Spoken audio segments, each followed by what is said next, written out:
8h30 sur LCI. L'invité ce matin, c'est Bernard Guetta. Bonjour. Bonjour à vous. Député européen, Renew, Renaissance en français, également auteur de La Nation européenne chez Flammarion.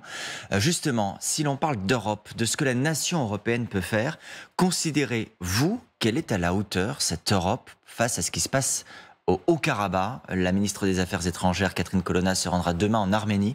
Des milliers de personnes ont fui ce territoire en raison du conflit avec l'Azerbaïdjan. Que peut-on, que doit-on faire de plus? Écoutez, premièrement, tous les pays membres de l'Union européenne ne sont pas aussi mobilisés en soutien à l'Arménie que l'est la France. La France l'est. D'autres pays européens le sont, mais pas tous, pour deux raisons différentes.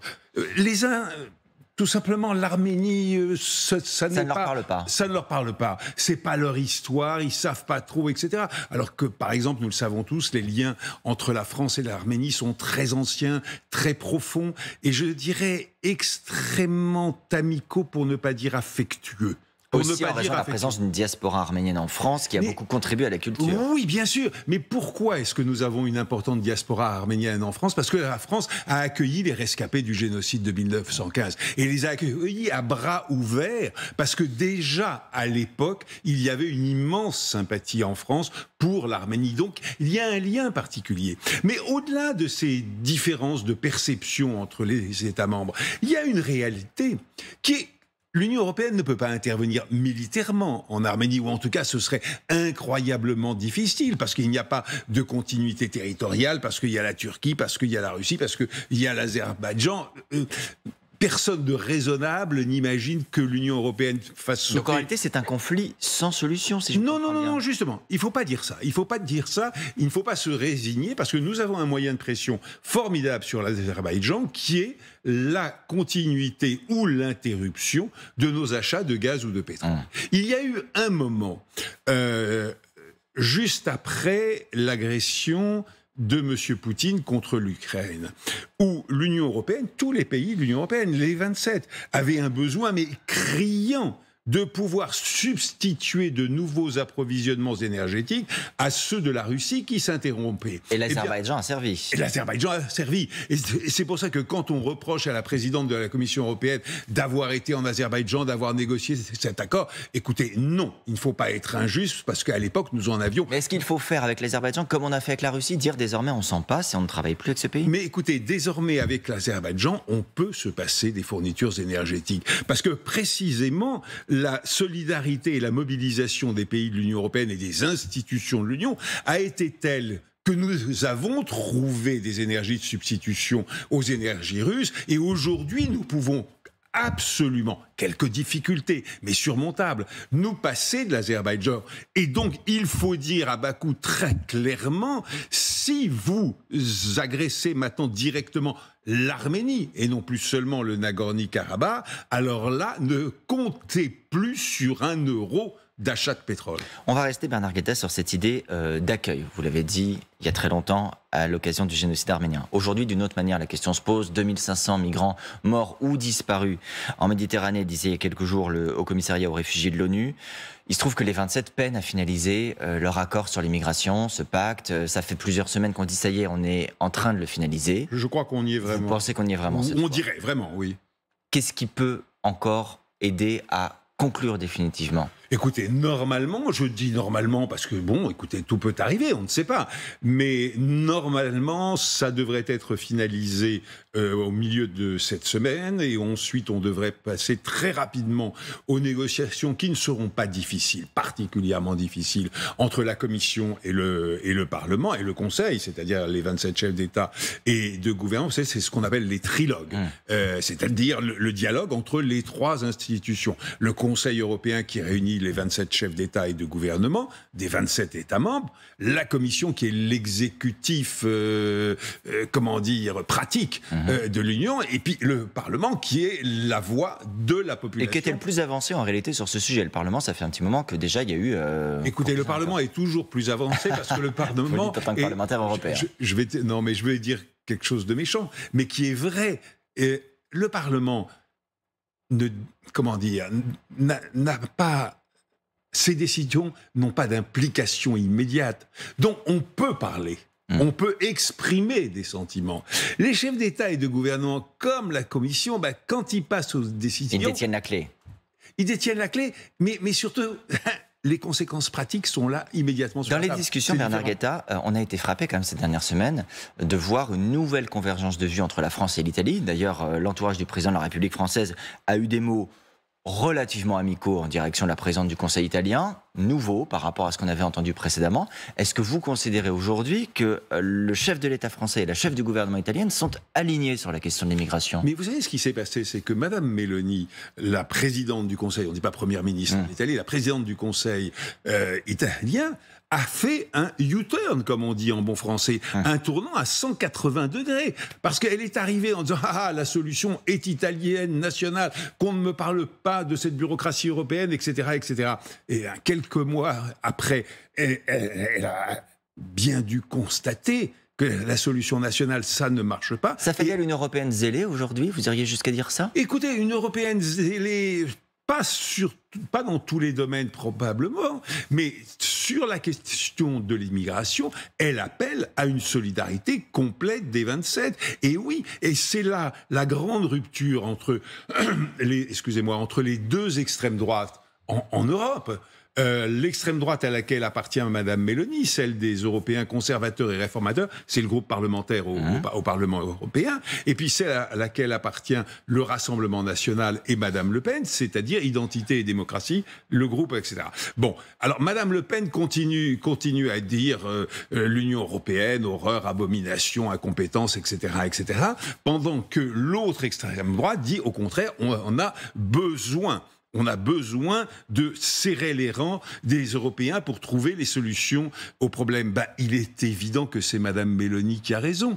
Et on l'a vu depuis octobre dernier, c'est-à-dire depuis le moment où elle est arrivée au pouvoir. Elle a dû changer complètement de braquet. Le fait est, Bernard Guetta, qu'il y a quand même beaucoup de pays, quelle que soit d'ailleurs la couleur politique des dirigeants, où le discours face à l'immigration a tendance à se durcir ces derniers mois. Quelques exemples. Même l'Allemagne a annoncé la semaine dernière mettre en place des contrôles pour filtrer les migrants venus de Pologne et de République tchèque. En Pologne, justement, on a un gouvernement qui est nationaliste, qui est dans une rhétorique anti-immigration. En Finlande, il y a un parti d'extrême droite qui a rejoint la coalition gouvernementale il y a quelques mois maintenant. En Suède, et je m'arrêterai là dans cette longue liste, mais on a un durcissement en ce moment même suite au renversement d'une coalition de gauche par un bloc de droite. On a quand même là ce qui s'apparente, ou ce qui ressemble à un mouvement de fond anti-immigration. Vous ne le voyez pas, vous ne partagez pas cette idée? Non, je ne vous dis pas ça du tout, non, c'est vrai qu'il y a pas un retournement, mais une évolution de l'opinion de plus en plus hostile, ou de plus en plus, craintive, apeurée devant l'immigration. À tort ou à raison?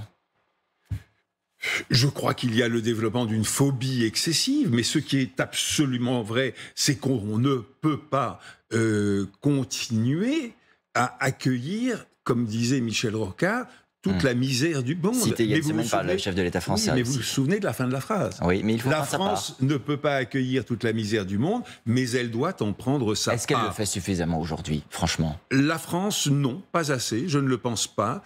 D'autres pays européens le font plus, et le font mieux, et le font avec beaucoup plus d'efficacité. Je pense à l'Allemagne, évidemment. Souvenez-vous qu'en 2015, l'Allemagne a intégré, et véritablement intégré, pas seulement accueilli, plus d'1 million de réfugiés, majoritairement syriens, à l'époque. Eh bien, écoutez, est-ce que l'Allemagne est à feu et à sang? Est-ce que l'Allemagne s'est écroulée? Non, pas du tout.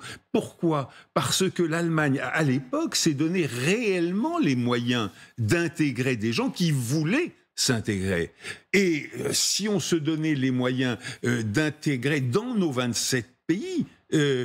une partie, je dis bien une partie, pas la totalité, certainement pas, mais une partie de ces immigrants, eh bien, écoutez, on le pourrait et on en aurait besoin, économiquement parlant. Et donc, comme je vous disais, il y a une phobie excessive, l'excès dans le refus de tout et une panique qui est injustifiée. D'abord, la peur est toujours mauvaise conseillère, et deuxièmement, parfois, on a besoin de l'immigration. Parfois, pas tout le temps. Restons sur ce que vous disiez sur l'Allemagne, c'est très intéressant. Vous avez, je pense, à 100% raison sur ce qui s'est passé à l'époque. Oui. Aujourd'hui, on se pose quand même une question. On a une poussée de l'extrême droite aussi en Allemagne, Absolument. avec ce parti AfD, Alternative für Deutschland, Alternative pour l'Allemagne. Il y a aussi des résultats économiques qui sont en récession. Je ne fais pas le lien entre les deux sujets, ce sont deux sujets qui s'additionnent. Ça crée un contexte très particulier pour l'Allemagne. Ça la rend aussi peut-être moins capable d'accueillir d'ailleurs aujourd'hui qu'elle ne l'a fait par le passé. Mais évidemment. Comment vous expliquez cette évolution assez brutale de ce qui s'est passé en C'est très simple. Dans l'Allemagne, dans le cas de l'Allemagne, vous avez tout dit.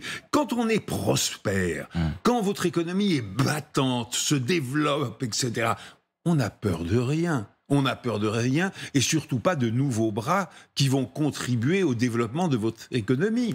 Quand on est confronté à la crise économique et politique en Chine, qui fait que l'Allemagne exporte beaucoup moins, non seulement de voitures, on parle tout le temps des voitures, mais aussi de machines-outils, ce qui est très très important. C'était les deux piliers de l'industrie allemande. Absolument. Donc l'Allemagne voit ses exportations régresser. Deuxièmement, l'Allemagne a pris un coup, comme nous tous, avec le renchérissement du prix de l'énergie et la fermeture des robinets russes. Bon ben voilà, les difficultés, pas si dramatiques que ça, mais les difficultés se sont accumulées et donc le pays est devenu plus frileux.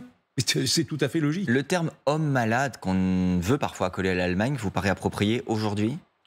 Non, tout ça est excessif. Vous savez, moi, ce qui me frappe beaucoup, c'est un coq à l'âne, mais d'une manière générale, le débat politique en France, dans toute l'Europe et dans le monde entier, est devenu empreint d'excès, de langage, de simplification.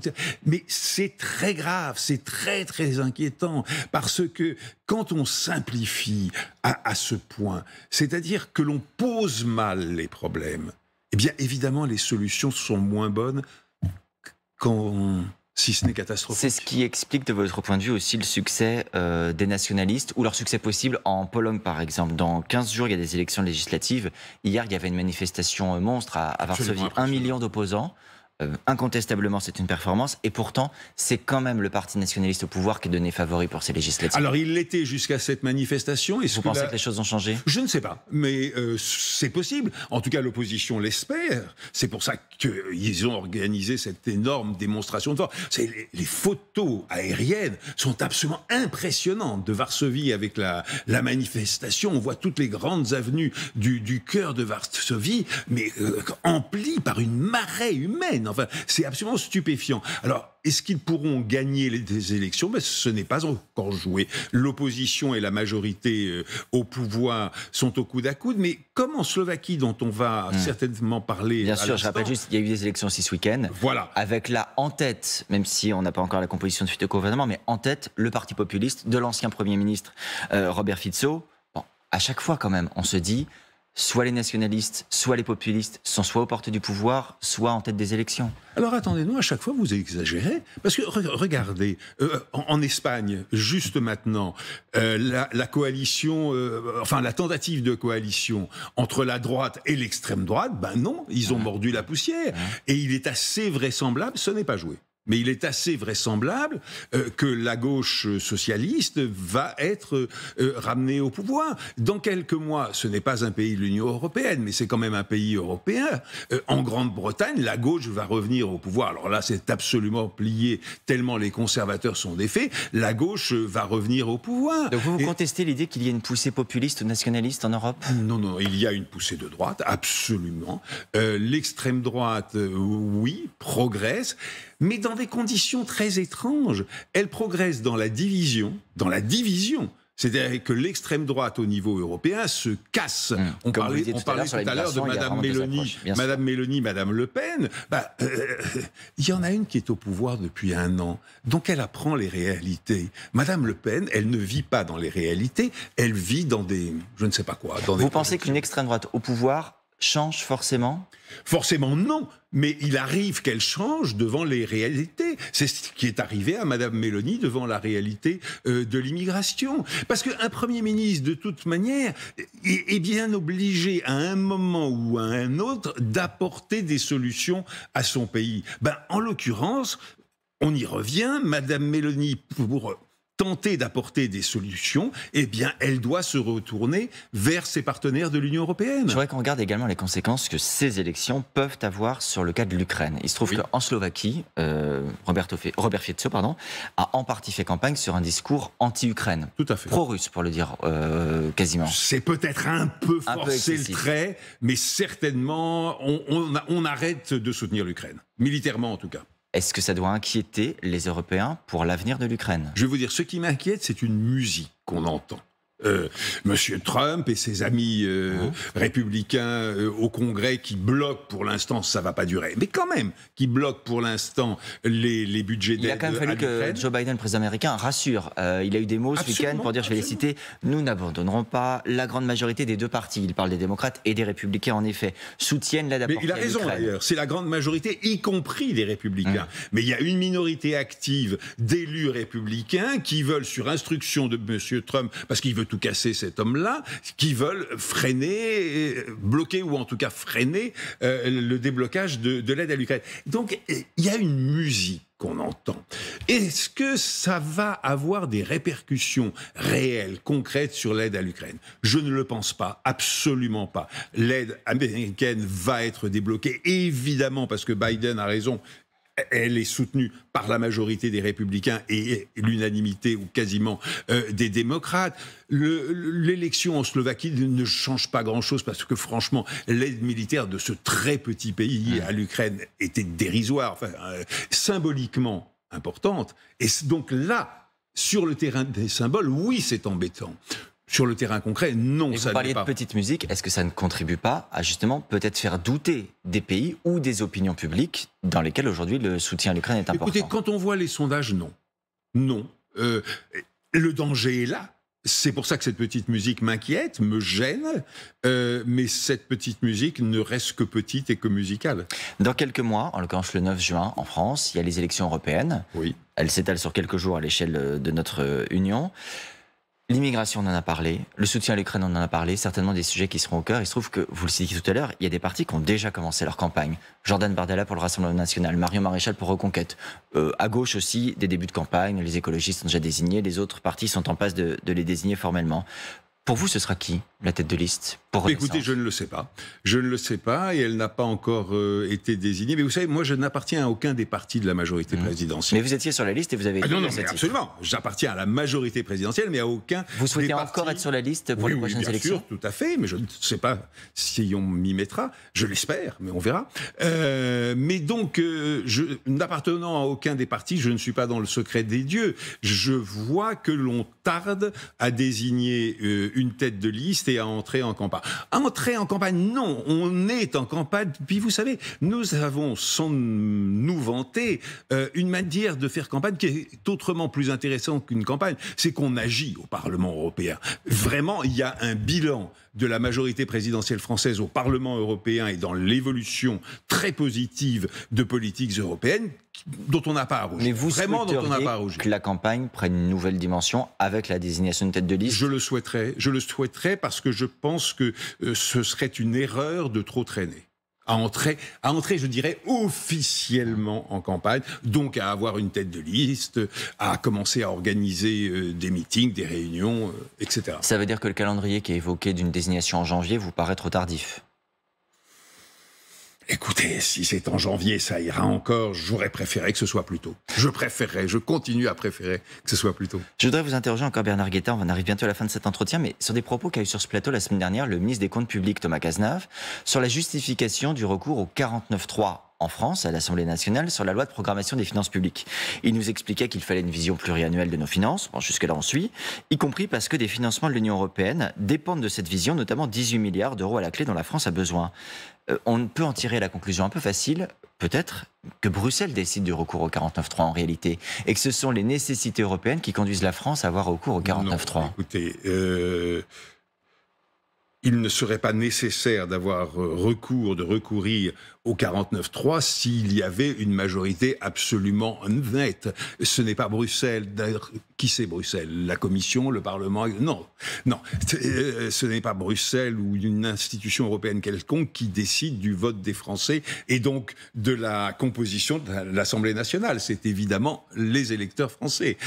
Donc ce n'est pas ça. Quant au recours au 49-3, il est très décrié. Mais vous savez, moi j'appartiens politiquement, enfin sentimentalement, psychologiquement, à ce qu'on appelait la deuxième gauche en France. C'est-à-dire que j'ai... Celle de Michel Rocard qui a beaucoup utilisé le 49-3. Eh ben voilà, vous m'avez deviné. Michel Rocard, qui était certainement pas un dictateur en herbe, qui était certainement un grand démocrate, et évidemment a beaucoup utilisé le 49-3 pour les mêmes raisons. C'est parce qu'à l'époque, il n'y avait pas de majorité claire. Et vous savez, le 49-3, c'est quoi? On se scandalise. Mais c'est tout simplement dire, puisqu'il n'y a pas de majorité de rechange, eh bien, on pose la question de confiance directement. On y va. Et vous acceptez ça, ou bien vous faites tomber le gouvernement, et à ce moment-là... Pas choqué, Bernard Guetta. Alors que le Parlement européen, pour le coup, ne pratique pas ça. C'est l'art du compromis et on y arrive. Merci beaucoup d'avoir été notre invité ce matin.